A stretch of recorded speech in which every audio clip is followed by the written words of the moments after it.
Pra lejo të ndërshëm vetëm në këtë vend asnjë lloj ibadeti që nuk ekziston, asnjë vend që lloj ibadetit që krijet dhe vetëm në këtë vend aja tavaf. Tavafi rotollime, 7 rotollime bën një tavaf. Që thot pejgamberi Allahut, ai që bën 7 rotollime dhe i fal direqat e ka shpërblimin si me liru një rob prej fëmijëve të Ismailit. A do të din çka do me thonë me liru një fëmijë nga fëmijët e Ismailit?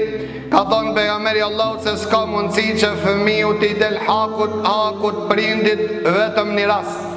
Kur ka mundësi që fëmiu t'i del hakut prindit vetë, thot nëse e gjenë babën e vetë, prindin e vetë të robëruar, e blen ata dhe e liron.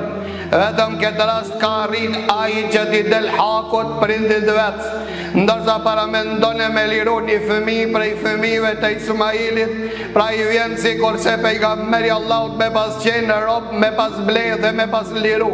Shpërblimi madh për ata të cilët bojnë tavaf dhe thot për çdo hap që e qesin kanë sevap, edhe për çdo hap që e qesin shlien nga gjunat.